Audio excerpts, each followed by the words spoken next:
دي نو هغه هم دا یو ورځ شوی دی. بعض حضرات وی نه یومین، بعض سلف وی صایمو اربع او قول په سره د مالک یو قول پکې شته. بعض سلف وی 2 ورځې وکا، یو ورځ د عوامو د پاره، یو ورځ د خواصو د پاره.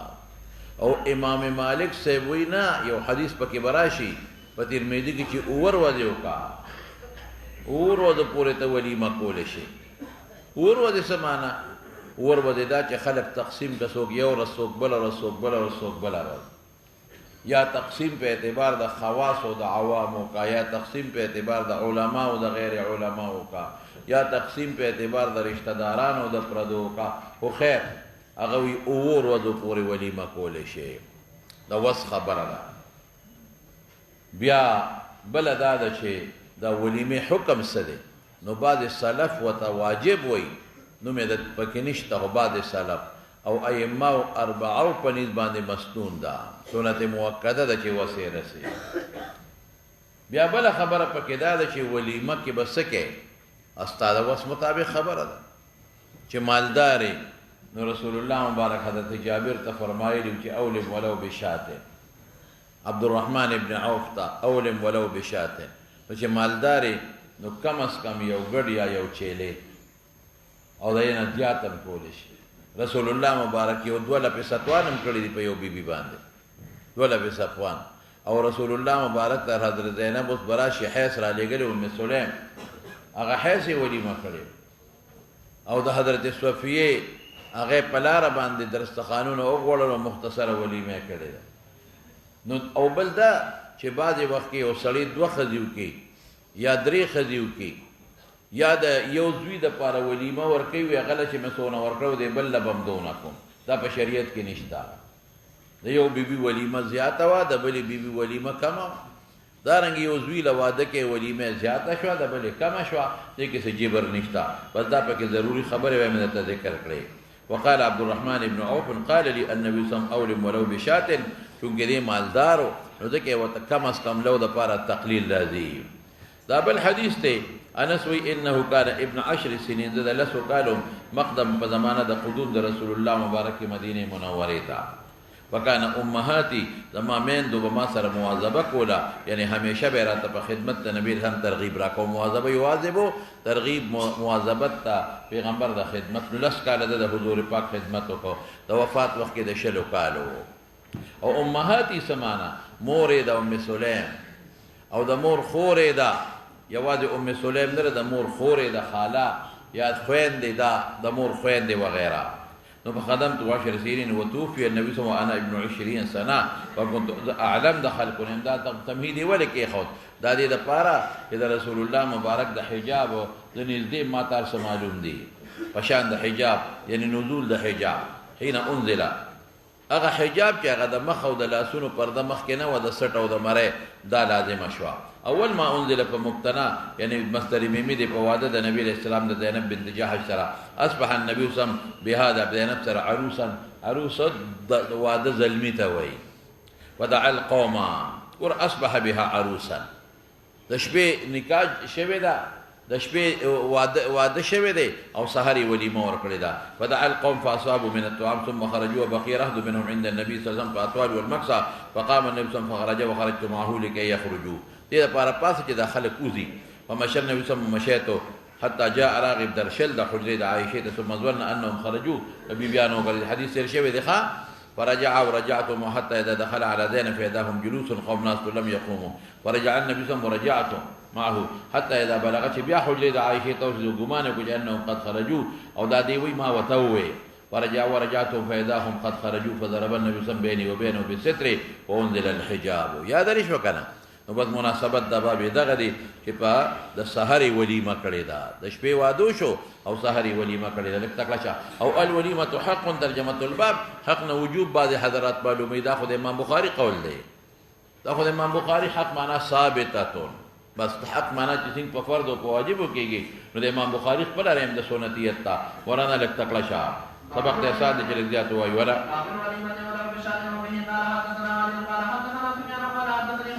دا ولو بشات نه مالدار د پاره کم از کم، د غریب د پاره نه. ولې ځکه رسول الله مبارک په 2 ستوانو کړی ده. په حیث یې کړې د ولیمه. ورپسې شه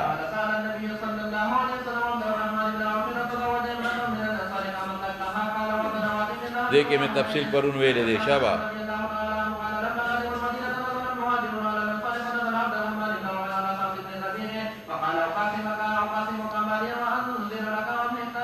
معلوم د سره تقسیم او موتا ته کوزي ګم د یوې خزینه کوزي دل دا چې یوې له طلاق ورکما. شابه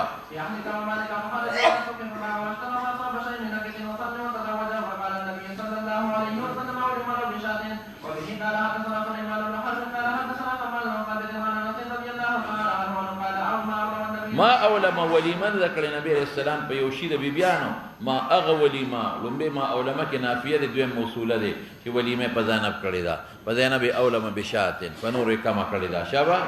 دینه موږ دغه مسله معلومو چې په یو بیبي کما په بل زیاته. شابه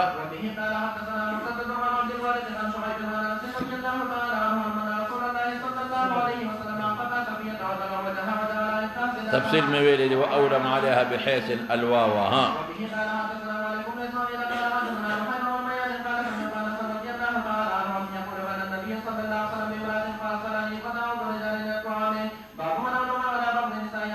فبعض زيادة وبعضكم ما درته. شابه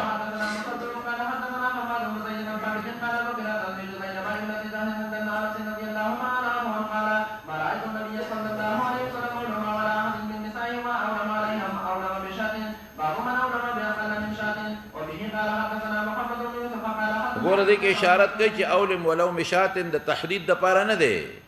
ما د توختي وی کنه دا د مالدار د پاره اقل تحدید نه دی. د قشات نه دا د هغه وهم ازاله کوي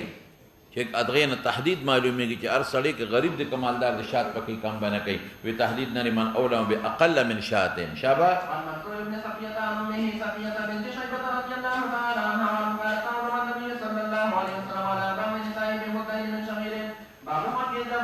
حق د اجابت د ولیمه داغه اجابت حق د ثابت دی. حق معنا واجب نه دی. بعض حضرات وی دعوت قبل اول واجب دی بالکل. بعض سلف وی او بعض وی چې نه واجب نه دی خو مسنون دی. ومن او دعوت پکې عام کو تعمیم بعد التغوان او مل بسبعه ایام ونحو امام مالک دینه معلومه ولم يوقت. لیکن دی وی چې حضور پاک یو ورځ او نه دوه ورځې توقیت نه دی کړی. کته چې حدیث کې خوشتا ابو داود کے نسائی کے ترمذی کے درے والوں کی دی. طعام اول یوم حق والثانی معروف والثالث ریاء وسمعة. طعام اول یوم حق یعنی ثابت تے. والثانی معروف والثالث ریاء وسمعة. دا پا ابو داود کے دی پا نسائی کے دی ترمذی کے مشتا نو اگر امام بخاری پنی ثابت نرے نو ذکر ہوئی کہ لم یوقت ذکر دی وی چې لم یوقت یوما دغه حدیث د پنځ باندې ثابت نه دی نو ذکر دی وی چې نشتا. ورپسې شه سبق آسان دی لک تکلا شه فلیأتها کې امر څوک د وجوب اخلي او څوک د استحباب اخلي. شابه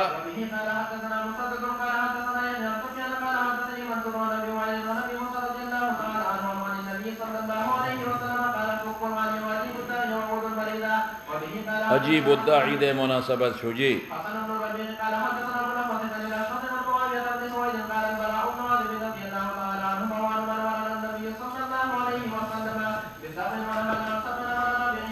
حسر نشتا پا که داغی وقت که دا مستحضر دی. دق مناسبت شو. خواتین د زهرو د سړو د پاره د خضر پاره نه انیه د فضاو د دواړو د پاره او میاسر د خدا ریخم سره غده د ریخم سره غده د کې اسراف د پکې تبذیر د پکې شابته قسی دا مخلوط ریخمی دا د سړو د پاره. استبرق دیباج دم سړو له خضر جایز شابه. استبرق او دیباج کې فرق دا چې استبرق لګنری وی او دیباج غټ وی لگا. ها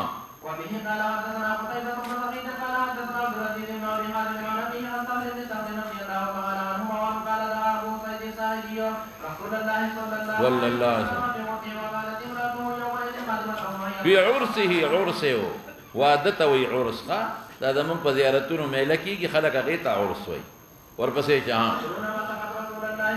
خدای عروس ناوې وا او دا د خدمت یې کړې دی سی په اوس کل انقعت خوشتې یې کړې د پاره دا سم کجوري د شپې نه انقعت خوشتې یې کړې وبو کې فلما اکل چې خوراک یې وکړ سقطه نو ویس که په حضور پاک ایاه دا مشروب نو دې نه ډېرې خبرې معلومې شو یو خو ناوې په خپله خدمت کوي یو دا دی چې مشروب پس د اکل نه پس جوس کل دا د کجورو جوس یې پې وڅکل پوهېږې په خبره او د کجورو جوس کل دام ته ثابت شو او ما درته مخکې ویلي وو درته بیا یادومه که ته وایې چې قرآن شریف کې خو الله فرمایي چې کلو واشربو یاد لرې ده او نن دې هم ثابته شو چې عقل مخکې شو شرب وروسته شو او که ته وایې چې ډاکټران خو وایي چې نه شرب دا د ډاکټرانو خپلې خبرې دي څکلی شي وروسته ورپسې جوس او شابته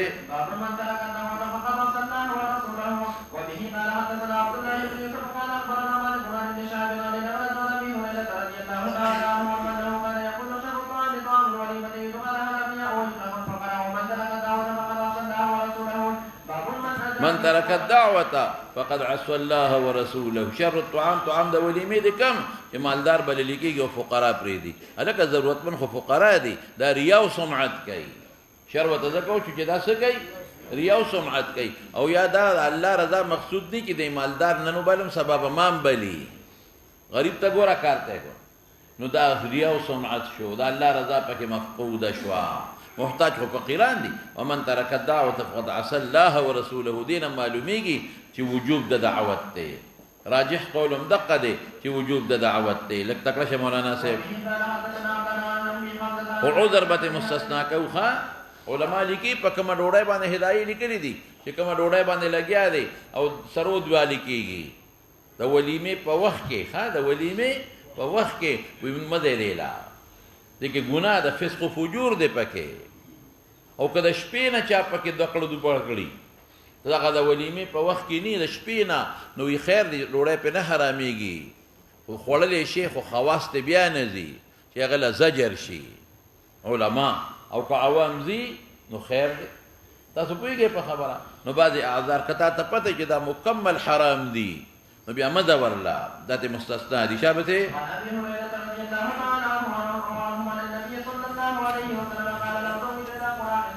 کورا د څاروي د خپې غوښه سوه ته مونږ وایو سوه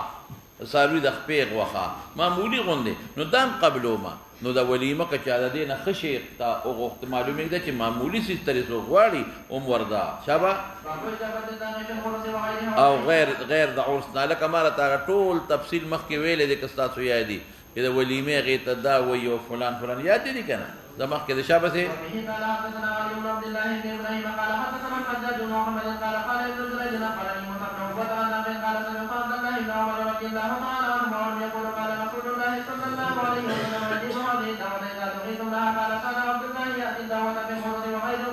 او صایم به نو چې روزهدار دی ولې وردي روزهدار کې فایده ده یار که نه وردي خفه کېږي چې ماله رانغی چې ورنشي غیبت به دې کوي چې فلان کې ولې رانغی هغې نه خلاص شوې چې ورشي د هغه د میلمنو عزت وشو چې ګوره فلان کې هم راله راغی بل دا چې صایم دی چې ستا مخکې خوراک کېږي نو رسول الله مبارک فرمایي فرشتې پې دعا وله کوي صایم مخکې جګېږي نو فایدې پکې ډېرې دي شابه هېڅ قسمه دا مشروع دي بغیر د کراهیت نه ښځې او ماشومان دي چې دا خو واده دی خو پردې خیال دې ساتي او اختلاط د رجالو سره دې نه کوي شابه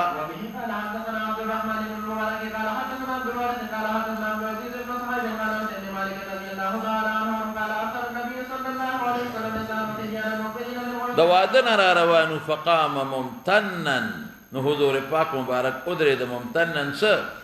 داسې نیغه داسې هیبت سره چې بنده ودرېږي داسې نو فقال اللهم انتم من احب الناس الي انصارو دعا ولا وکړه او صفته ولا وکشابه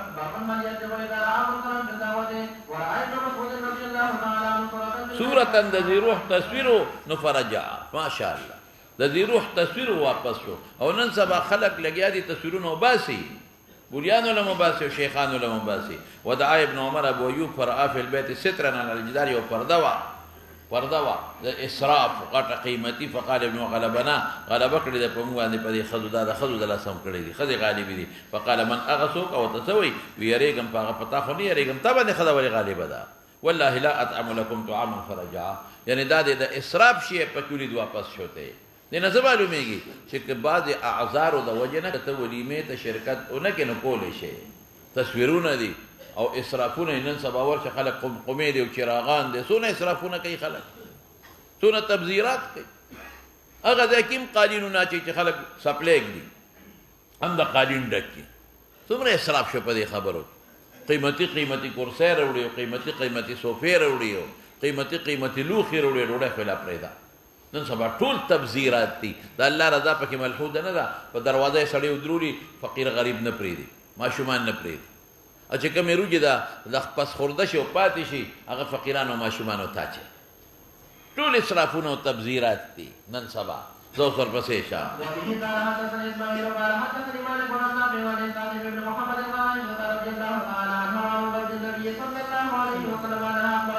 حدیث تیر شوی دی یو نمرو قبض ګدی وه تصاویر و پکې فلما رآه قام علی الباب فلم یدخل پوه شم په مخ کراهیه دا د خپل کور ته نه داخلېږي نو که چېرته دا د تصویرونو څیزونه دا په ولیمه کې وي خو په طریقې ولا به نه داخل کور ته نه داخلېږي شابه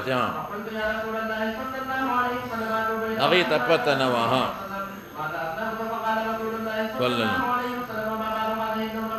دا ګدی ها چې ته په کېنې هم او تکیا به م ورته وی ها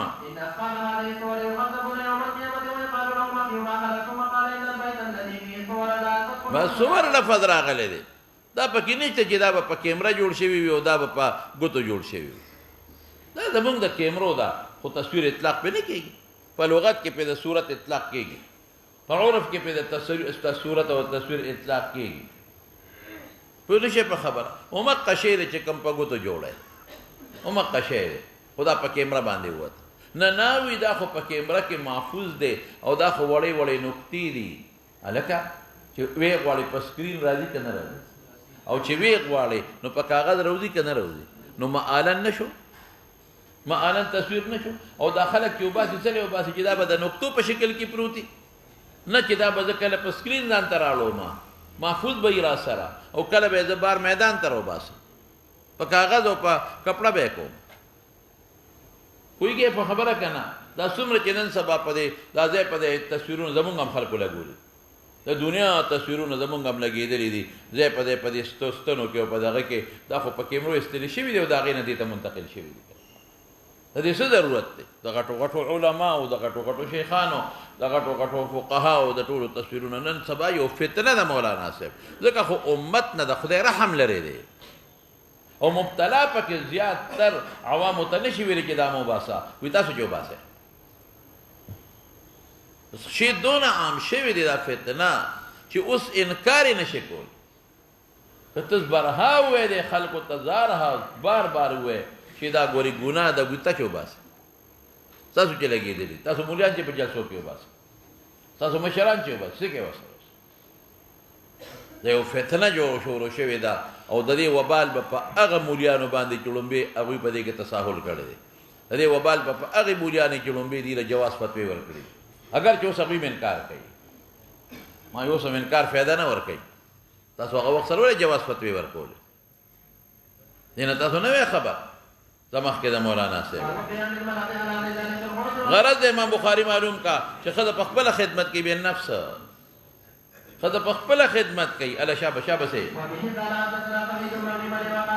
خبرې نه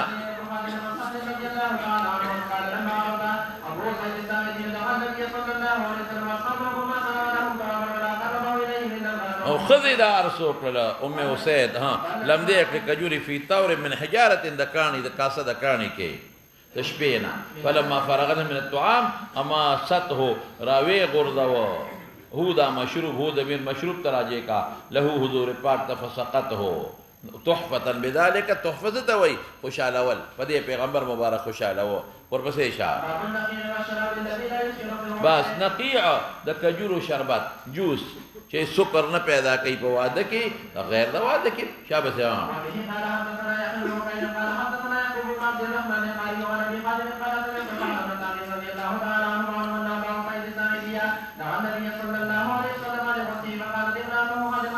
خدای په خپله دا ناوې خادمه وه ها د عروس و ناوې وه ها ما وی د عروس اطلاق په دواړو کېږي ها پوشتې یې کړې دپاره د حضور پاک کجورې د شپې نه فی طورن په یو کاسه اوس د کاڼي کې او سارې بیا نرمې شي که نه هغه سار اومږي د شپې نه خوشته کې سارې څه کې اومږي په هغه اوبو کې اډو کې ته وغورځئ بس دا جوس شو ها دارا یداري مداراتن گردش ته وایي اصل کې دوران ښه سلوک یو بل سره دا چې ښه خاوند یو بل سره ګرځي یو بل نه تاویږي را تاویږي پښتو معنا یو بل نه څه کېږي لکه دارا یداري تاویږي پښتو معنا مې درته وکړه یعنې ښه سلوک د ښځو او قول د سب چې انما المرأة کالضلع په شان د پختې ده بلکې پیدا د پختې نه د حضرت حوا د آدم علیه السلام او په شان د پختې د لسمت تشبیه په پختې سره په څه کې ورکوي یا خو تخلیق د پختې نه دی او یا تشبیه په دې کې چې پختې کاږه ده او ته ترې فایده اخلي دقه رنګې دا به کارونه کاږه کوي ولې عقل کم دی که نه د بعضې پکې عقل زیاتي خامخا به کله وړو کې مالګه زیاتوي کله به غوړي زیاتي کله به شی خراب درته پوخ کې ګزاره به کوي چې څنګه پختې سره ګزاره کوي ورپسې شه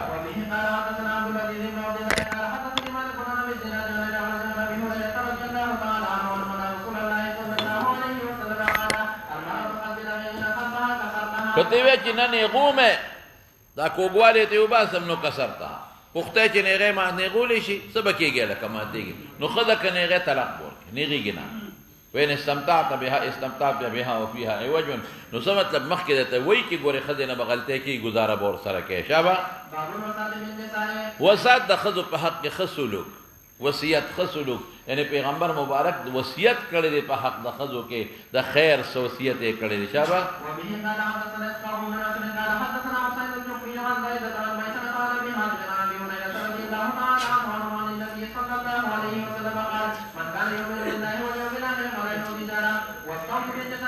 او ښه سلوک ورسره وکړئ شابه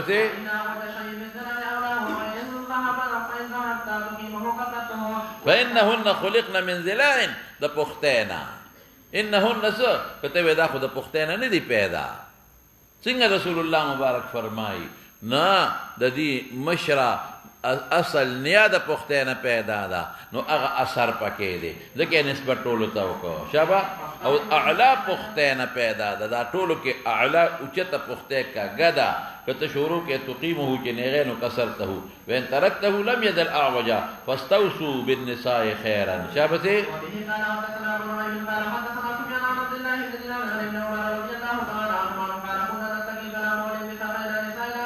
مونږ به د ډېرو خبرو نه ځان ساته چې خبره ډېرې کې ازادي شروع شي نو بیا به ښځې د سره ازادي شي بیا به ګډې وړې درته وایي او انبساط ډېر فراخي په کلام کې ډېره فراخي پښتو کې ورته مونږ ازادي وایي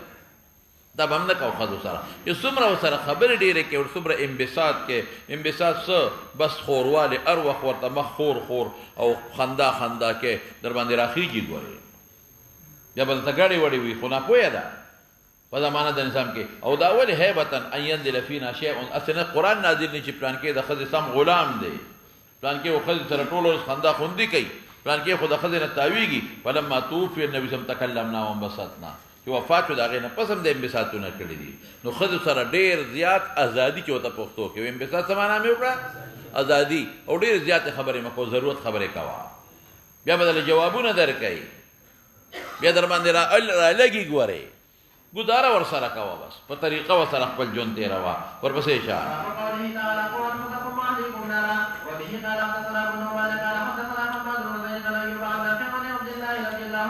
ځانونه هم بچ کې او اهل هم د اور نه څه مطلب کلکم راع وکلکم مسؤول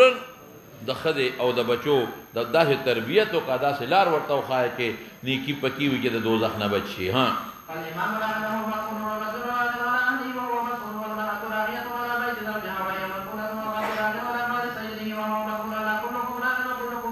والله بدن تپوس کوي ها حسن د معاشرت د اهل سره دیکھ یو حدیث ذکر کوي امام بخاری دی حدیث ته ام زرع وایي دا په ترمذی کې په شمایلو کې به راشي ان شاء الله شمایل د ترمذی کې دا حدیث را روان دي دلته را روان دي لغات پکې دي لکه سوچ پوته کې واقع داسې و چې یو ځل رسول الله صلی الله علیه وسلم عائشہ صدیقہ تا او فرمائے انما انا لکی کابی زرع لام زرع، انما انا لکی کابی زرع لام زرع، دستا د پاره داسې یم لکه ابو زرع چې د ام زرع لپاره وه. ابو زرع یو سړی و، ام زرع یې ښځه وه. انما انا لکی ستا د پاره داسې یم کابی زرع لام زرع. نو عائشہ صدیقہ ورته فرمایي بأبي وأمي یا رسول الله ومن ابو زرع، مور و پلار مې درنه قربان، د الله رسول ابو زرع څوک دی؟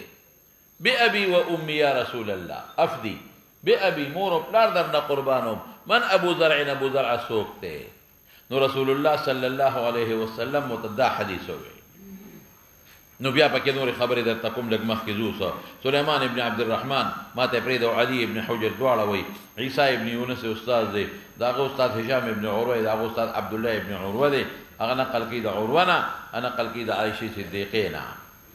قالت عایشه څه وایي؟ جلسه کېناستل. خو دا دلته کې عایشې حضور پاک ته خو نسبت نه دی کړی، اوس به راشي وروستو بیا کوي، وروستو په آخر کې. خو دا د پیغمبر مبارک قول دی. جلسه کېناستې یولس ښځې امرأتن، دا ښځې یو بل سره ناستې ګپې شپې لګوي. نو فتعاهدن یو بل سره لوز وکړه، وتعاقدن مضبوطیالی وکړه. تعاقد غوټې ته وایي، عقد.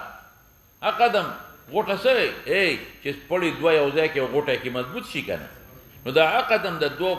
کسانو په منځ کې یو تجارت مضبوط شو. کتاب تا واغېستو، پیسې ما واغېست.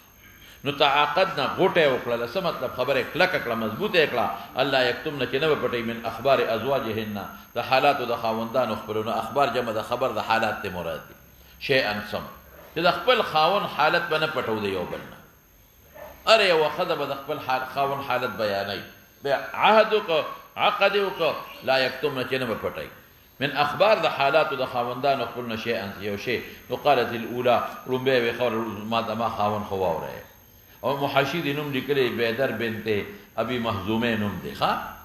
لومبۍ څه وایي؟ وی زوجي لحم جمل، زما خاوند چې دی د صفت کوي. لحم غوښه د اوښ ده. عموما عرب د اوښ غوښه کې رغبت نه کوي. د اوښې غوښه لا خوري، د اوښې غوښه هم چې کچه غوښه او یا د اوښ چې د بچي غوښه هغه خوښۍ ډېره زیاته. چې کوم کچه بچی وي، که هغه مذکر وي که مؤنث وي، د هغې غوښه خوښۍ. خو چې کوم وخت کې اوښ غټ شي او پوخ شي، د هغې غوښه نه خوښوي، پخېږي نه. لکه زمونږ په وطن کې غټ سنډه چې ښه بوډا شي سنډه، نو د هغه غوښه څوک نه خوښوي، تکه توره. اکثر دا قصابان خرڅوي، نو خلک وایي مړه د سنډه غوښه دې راباندې خرڅه کړه. کور هم خلک وایي دا سنډه غوښه دې راوړې ده، پخېږي نه. نو اوښ چې ډېر زیات پوخ شي، یو خو دې ټپ شي، لاغر چې ورته وایي، او دویم دا دی چې دا کلکۍ غوښه د خو سفرونه کړي، غوښه یې کلکۍ پخېږي نه. نو څه زما خاوند لحم جمل، غوښه د اوښ ده.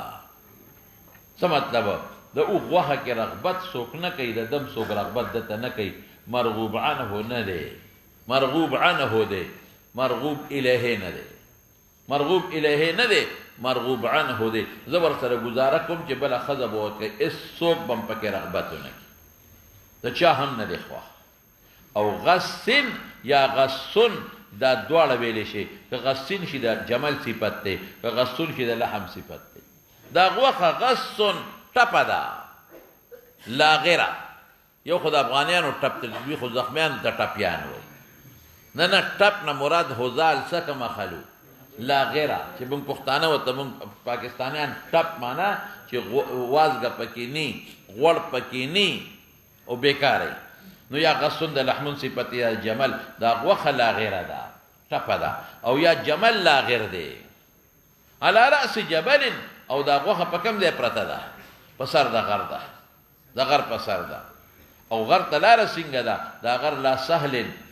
فیرتقى، نرم هم نه دی چې صعود ورته وشي، لاره سخته ده. یا لکه پوهېږئ؟ ولا سمین، غوښه سربم نه ده. یا لا سمین، دا اوښ سربم نه دی چې را منتقل شي. څه مطلب؟ ګوره اوسه د اوښ غوښه چې وي، یو دا د دې خبرې دلیل چې رغبت پکې نشته. دویم د اوښ دا غوښه لاغره ده، نو د اوښ غوښه که سربه وه نو بیا به م وی چې دا یاره پخه به شي او 2 ورځې کې خو به پخه شي که نه نو چې اوښ غوښه هم ده دویم نقصان یې څه شی دی یو نقصان دا چې د اوښ غوښه ده دویم نقصان یې څه دی لا غیره ده دریم څه دی د غر په سر ده نو که نږدې وي نو بیا به م خلک وي چې زه راوابېلو غر په سر ده څلورم نقصان یې څه دی غر ته لارم دشواره ده ختل مو ته ګران دي لحم جبل غص على رأس او دا لحم په سر دا جبل دی او جبل سهل هم نه دی سهل اسان چې خلک ورته صعود فیرتقى چې صعود ورته وشي ولا سمین غوښه سربه هم نه ده فینتقل چې رانقل شي که غوښه سربه وه زمړه د غر سر ته به ورپسې وخېږو خو سربه خو ده که نه نو غوښه هم ده اوښ ده او ټپ هم ده او د غر په سر هم ده او لار هم خرابه ده څه مطلب زما خاون مرغوب عنه دی رغبت پکې څوک نه کوي خلک ته یې اعراض کوي دی ولې یو صفت وکړه څه مطلب ور هغې خاون ته خلک توجه ورکوي دلته ځان پوه کا چې کوم خاون خشتی پته ولګي چې ښکلی هم نه دی هغه خاون ته خلک توجه ورکوي چې کوم خاون خشته ني خو چې څه فایده خو پکې وي که نه مال درکوي جامې دله راوړي نو مال او جامه دا فایده هم پکې نشته رغبت پکې نشته هغه خاون ته خلک فایده ورکوي چې ځکه ښکلی هم نه دی مال هم دله نه درکوي غریب دی پیسه هم نشته اخلاق خو بیخي که نه نو رغبت پکې نشته اخلاق هم خراب دی زه هغه خاوند دی چې هغه ښکلی هم نه دی مال هم نشته فقیر دی جامې هم دله نه راوړي زه اخلاق هم خراب دی خو نور خو ښه دی تکړه دی که نه نو هغه شی هم نه دی ګوره په دې یو ټکي کې وله څونه نقصانات راویستل د شکل نام خراب دی رغبت پکې مرغوب عنه دی شکل خشتی نو خلک وایي زه مړه هر څنګه چې دی خو خشته دی زه خاون وسخ د ښځو خوښي نو ظاهري شکل هم خراب دی د ښځو نه دی خوښ باطیني خوی هم خراب دی د ښځو نه دی خوښ فقیر غریب هم دی هغه د مال رغبت هم نشته او بل څه شی دی زوړ اوښ دی د کار هم نه دی توره هم پسه ده دا څلور صفتونه یې ذکر کړل بیا څه وایي دویم ورا دویم وایي غسن اوښ غوښه هم ده او لا غیر هم ده څه مطلب فایده پکې نشته او په سر د جبل کې بد اخلاقۍ ته اشاره ده چې لکه غر ته ختل ګران دي د ده نه هم فایده اخیستل ګران دي لاره ورته ګرانه ده که ورځي طلاق درکوي لاره ورته ګرانه ده که ورځي مو پلار دې کنځي چې ورځي تا کنځي لکه غر ته چې خېږي نو په ډېر لوی تکلیف په خېږي د شي وصولي هم ډېره ګرانه ده او که چرته څه فایده پکې وه نو د غر سر ته به هم ختلی وم ما به د تکلیفونه هم برداشت کړو فایده هم پکې نشته په دې یو جمله کې د خاوند څومره بد وی ظاهري شکل خراب خوی خراب باطني فقیر غریب دی ټپه غوښه د فایده پکې نشته پوهېږي پې نامرده دی چې بېکاره دی او ختل ورته ګران دي څه فایده ته ویلې هم ورته نه شي چې ما نه دا شی راوړه کنځي دی رټي دی او دا کنځل رټل به هم برداشت کړي د غر دا ختل خو که څه فایده پکې وي په خبره ورسېدې په یو جمله کې خاوند داسې که که نه چې برابر یې کړ قالت الثانیة دویمه څه وایي زوجي زما خاون چې دی لا ابص خبره زه خو د هغه حال نه خورم ولې اني اخاف یریږم چې بیا به پرېنهدم که شروع مې پې وکړه که نه نو بیا پل سټاپ نشته که شروع مې وکړه نو پل سټاپ بندېدل نشته بیا ان اذکر که زه ذکر وکړم اذکر عجره و بجره عجر ظاهري عیوبو ته وایي او بجر باطني ته وایي زه به ظاهري او باطني عیوب ذکر کړم که شروع مې پې وکړه بندېدل نشته څه به ذکر کومه عجر ظاهري عیوب او باطني عیوب یعنی زما خاوند د ظاهري باطني عیوب مجسمه ده په یو ټکي کې درته خبره خلاصه ظاهري پکې عیوب دي د رنګ نه شکل نه پوهېږې پې هم خراب دی باطني بد اخلاق هم دی خوی هم خراب دی دا دوه صفتې په انسان کې یا ظاهري پکې صفت ښي ښکلې وي خشته د خلکو خوښې اگر که اخلاق خراب وي یا اخلاق خشته دي او ظاهر بدرنګ دی دا دواړه خراب او څنګه دا خدای یو دوه خو راته ووایه وایي که شروع مې وکړه نو دومره ډېر عیوب دي ظاهر کې چې بندېدو والا نه دی بیا به لګېما یریږم لا ابص د هغه خبر نه خوروما انی اخاف یریږم او که ته وایې چې تا چې وعده وکړه چې وی به نو په اخره کې ووایې که نه یریږم الله اذره چې پرې به نه دم د لره ان اذکره که مې ذکر وکړو اذکر عجره ظاهري عیوب و بجره باطني دا ظاهري او باطني عیوب مجسمه ده قالت الثالثه درېمه څه وایي زوجي زما خاوند العشنق بوقوف طویل دی عشنق هغې ته وایي چې لوړ وي او قمقل وي لوړ هم دی او قمقل هم دی زوجي خاوند زما العشنق بوقوف دی لوړ دی او بوقوف دی خیال دی راغی چا ورته وی یو سړي ته ږیره یې اوږده وه او لوړه مو وي د اوږدې ږیرې والا ډېر قمقل یې وي زه قمقل یم وي وي دا ولې وي نو وي لوړه مې وي زړواری خدای را کړی دی او ږیره دې مې اوږده ده وي اوس پیدله به لنډی کړم وي څونه پکار ده وي د موټي برابر موټی ورته دلته ولګو په قینچه یې پې شروع کړه چې شروع یې وکړه هغه په قینچه یې نه پرې کېده په قینچي پسه وه تیلې یې راواغېسته او دلته یې موټی کېښود او دلته یې وته ووه چې تیلې یې وته وه ټوله وسوځېده وي دا دې دلیل شو یاره وي پته ولګېده چې قمقل یم هوښیار نه یم مخکې دا نو زوج دما العشنق بوقوف لوړ نو څه مطلب یو خو لوړ دی ډېر لوړوالی هم خوند نه کوي ظاهري جسد یې برابر نه دی او بل قمقل دی ان انطقو که زه خبرې کومه د څه حاجت دپاره اطلقو طلاق میلاوي معلومېږي دا چې خوی هم خراب ان انطقو که زه نطق کوم د څه حاجت نو طلاق میلاویږي نو څه مطلب شو ډېرې خبرې دي په دې کې که نه که څه خوی خراب دی طلاق راکوي زه کمال غواړم شوم دی طلاق راکوي او ای نامردم دی که زه ورته وایم چې څه چل ول به وکړو وي طلاق درکړه لا نو مال شوم هم دی شوم پړق هم دی مال هم نه راکوي او څه شی دی لکه زوړوخ هم دی وین اسکت او که چپ یم نو اعلق اویزان دی اویزان د څه معنا نه مې پرېږدي چې بل میړه وکړم نه مې حاجت پوره کوي په دوه ټکو کې د خاوند سم زبردست صفت وکړه یو خو لوړ دی لوړ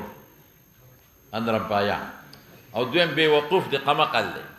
او دریم څه بد اخلاقه دی څلورم څه شابسې چې شوم دی پنځم څه هله نامرده دی زما حاجت نه پوره کوي که طلاق را کوي که خبره کوم او شپږم څه به زه چپ یم نو معلق یم نه ما پرېږدي نه مې ښځه کوي څلورمه څه وایي زوجي زما میړه کلی د اتهامه ته په شان د شپې د مکې دی د مکې شپه ډېره مزېداره وي ورځ یې ګرمه یو شپې معتدلې د مکې د شپې په شان شپه په دنیا کې نشته نه ګرمه ده او نه یخه ده ډېره مزېداره دا د خپل خاوند صفت کوي لا حر لا هو حر ای ذو حر نه ګرم دی ولا قر نه یخ دی ګرم ډېر غوسناک نه دی ډېرې غوسې نه کوي او ډېر یخ هم نه دی که زه څه غلطي کوم بیا غوسه هم کوي معتدل خوی لري نو کلی د اتهامه ته څومره ښکلې صفت یې ولا وکړه د اتهامې د مکې شپه نه ګرمه ده نه یخه ده معتدله ده خلکو له خوند ورکوي د مکې شپه دقه رنګې د ما د خاوند سره ملاسته د سره ژوند ما له خوند راکوي خوشحاله یم لکه د مکې په شپه چې بنده خوشحاله وي دقسې زه خوشحاله ګرم هم نه دی ګرم ډېرې غوسې نه کوي خویه ښه دی خویه ښه دی بېځایه غوسې نه کوي خویه ښه دی خبرې نه ولا قر یخ هم نه دی چې دا ډېر یخ وي که نه دا دلی داسې دا دلی دا دیوس وي دیوس ولې چې خاوند یې څه کوي دی ورته خاندي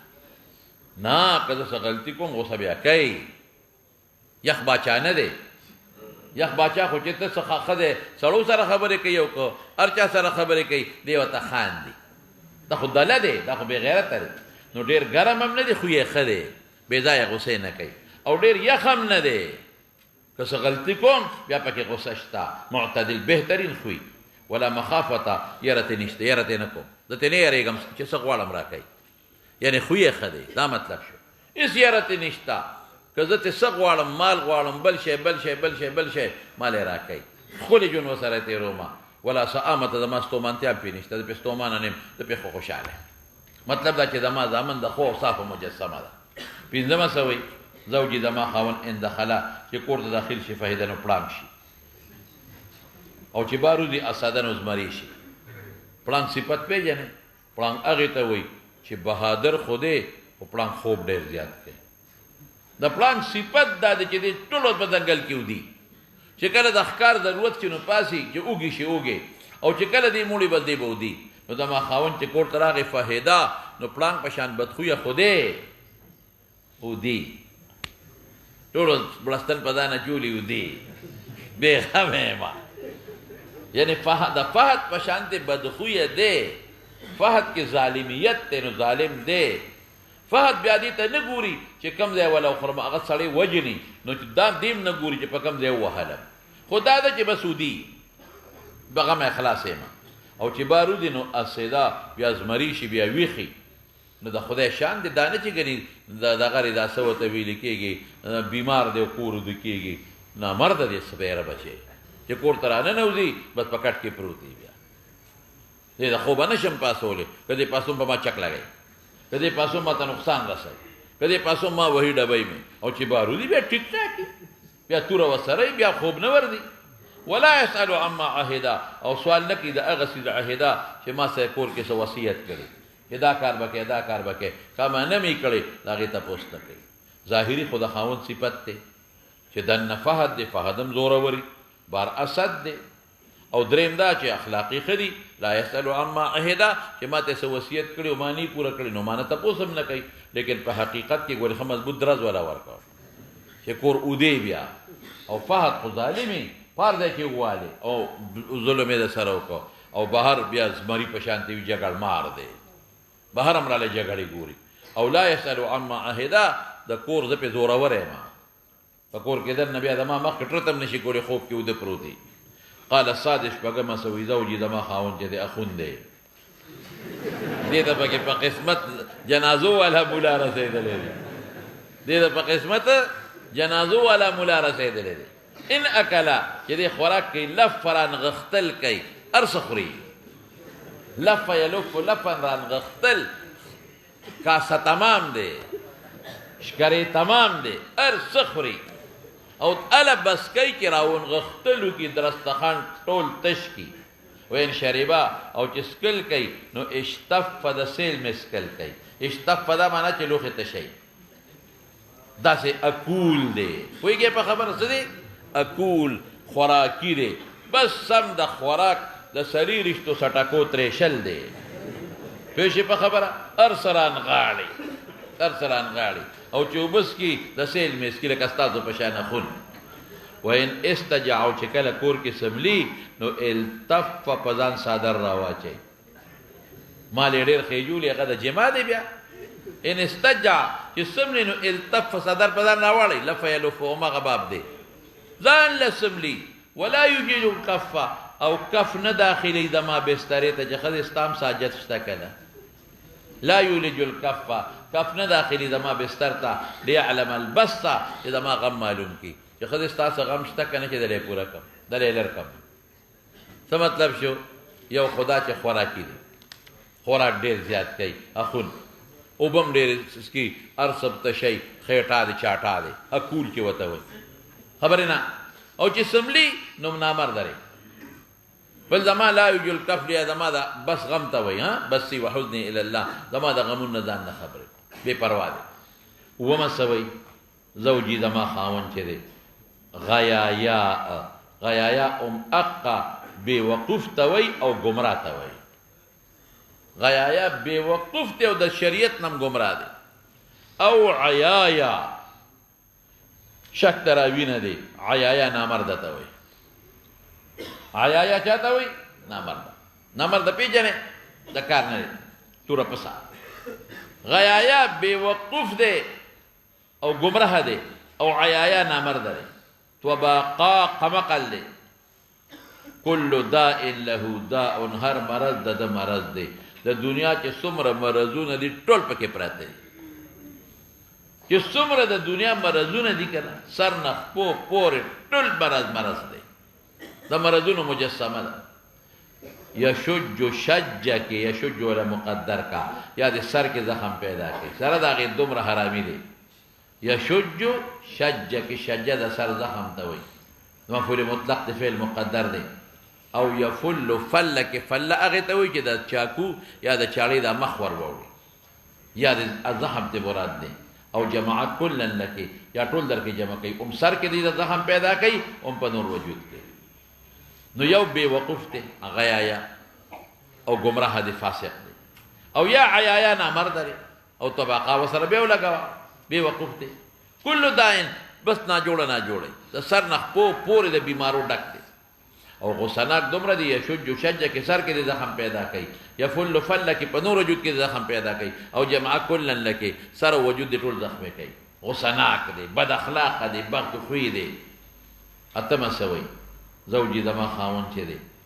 مسأل د صفت کوي اوس دا د خپل خاون صفت کوي المس مسه هغې له چې لاس وړم مس د هغې مس د سوی دی دا ارنب څه ته ویلې کېږي لکه سوه پستی نو چې وجود وړم وجود یې پوست دی سوه باندې سړی لاس راکاږي سوه نه تښتي مینه کوي تا سره ما سره مینه کوي والریح ریح الزرنب او بوی بوی د زعفرانو دی داسې ښځه ده بوی نه مراد خوی دی لکه زعفران تاله فایده درکوي دقه رنګې دا ماله فایدې راکوي هر قسمه فایده راکوي یعنی ظاهري شکل یې ښکلی دی مسو ارنبین ظاهري شکل نرم دی پوست دی ظاهري شکل او باطني شکل یې ښکلی دی ریح ریح د زعفرانو دی هر وخت خوشبویي راځي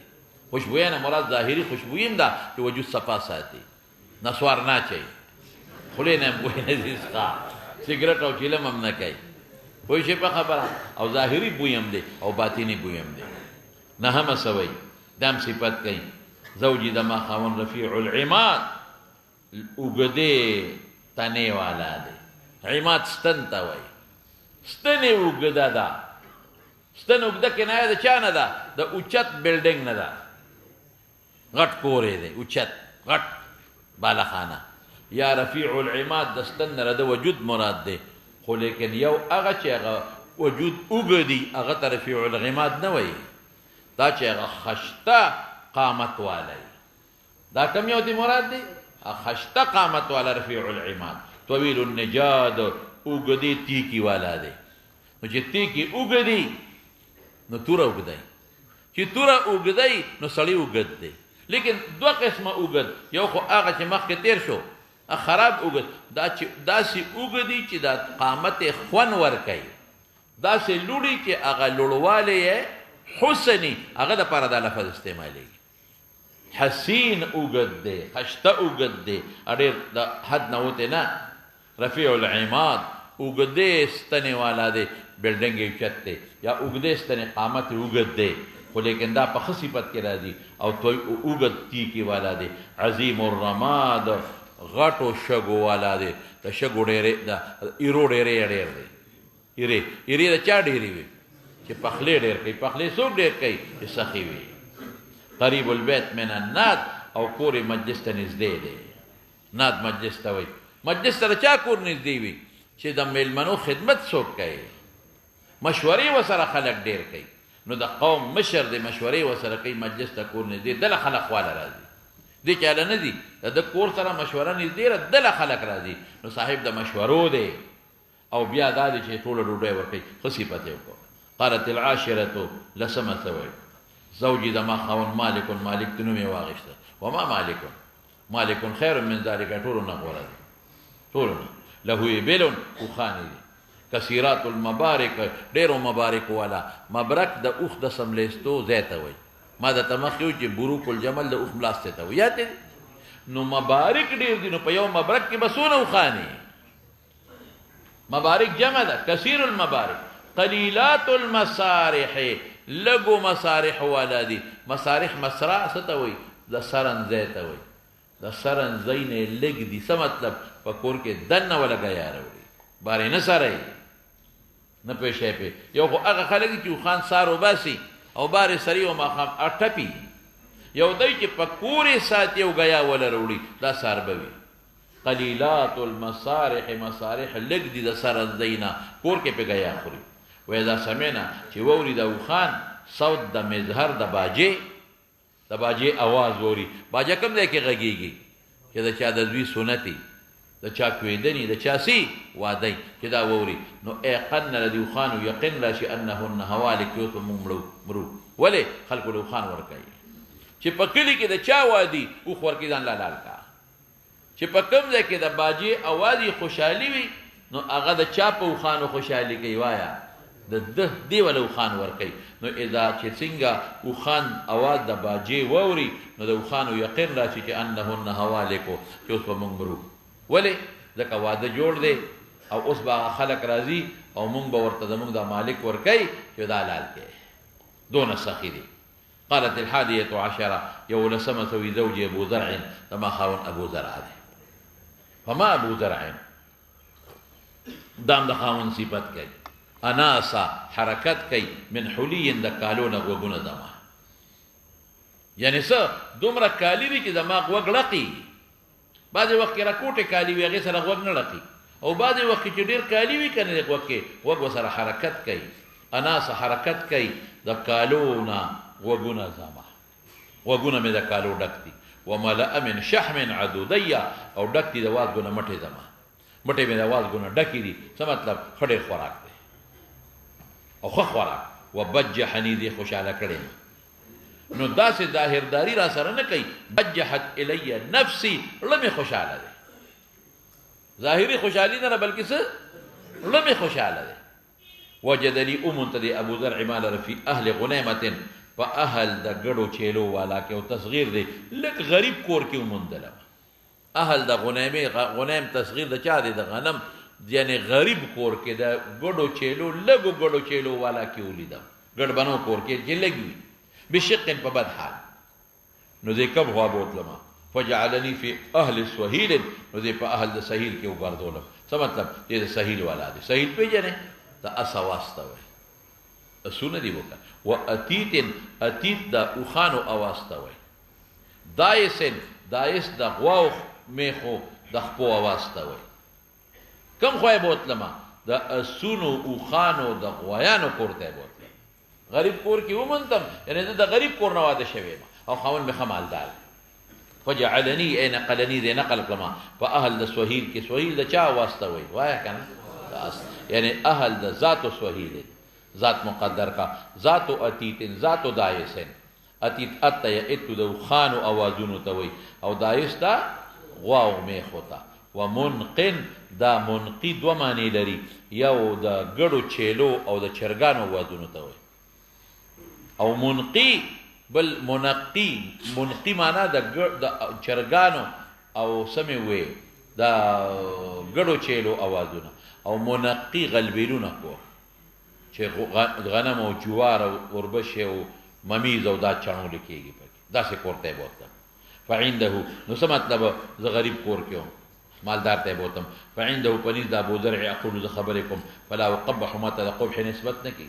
بعد خاون خذ ورټی وسه غړې وړې وي ته چې خبرکم ما ته نسبت د قبح نه کیږي وارقد چوده من سبا پوری وده کړه ته ضرورت مې ما خوب نه خرابې واشرب چوبس کم نو اتقنح پورا وبسکم دا راته نه وي مال خو دې پرې نه خو دې